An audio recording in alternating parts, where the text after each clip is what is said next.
پریشان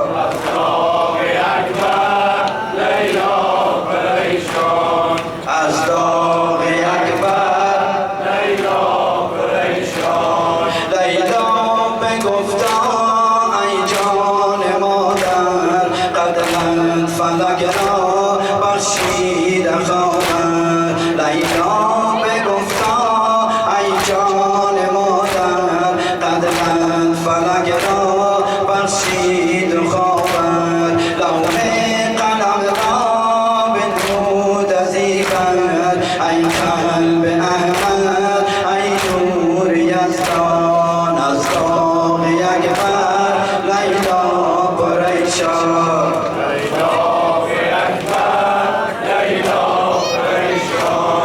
از داغ اکبر لیلا پریشان از داغ اکبر کاخ ستم را از زلف پرخون کاخ ستم را از زلف پرخون بنمودی این من بنمودی از من محبوب باشون محبوب کاخ ستم را از زلف پرخون بنمودی از من محبوب باشون پیش جمالت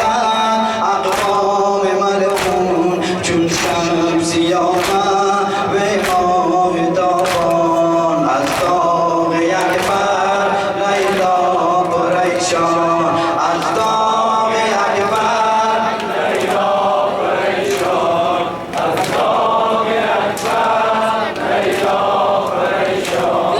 از داغ اکبر لیلا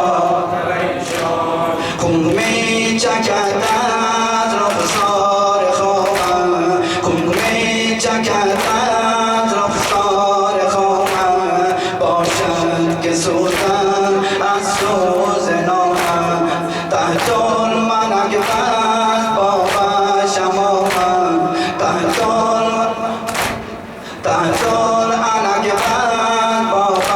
امامم آمد بدیدش در خاک سودان از داغ اکبر لیلا پریشان از داغ اکبر لیلا پریشان از داغ اکبر لیلا پریشان از داغ اکبر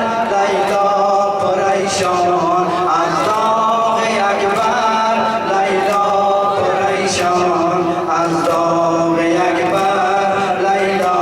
پریشان گفتا جوانم چشمت با من کن گفتا جوانم چشمت با من کن برخیز و با من یاران کفن کن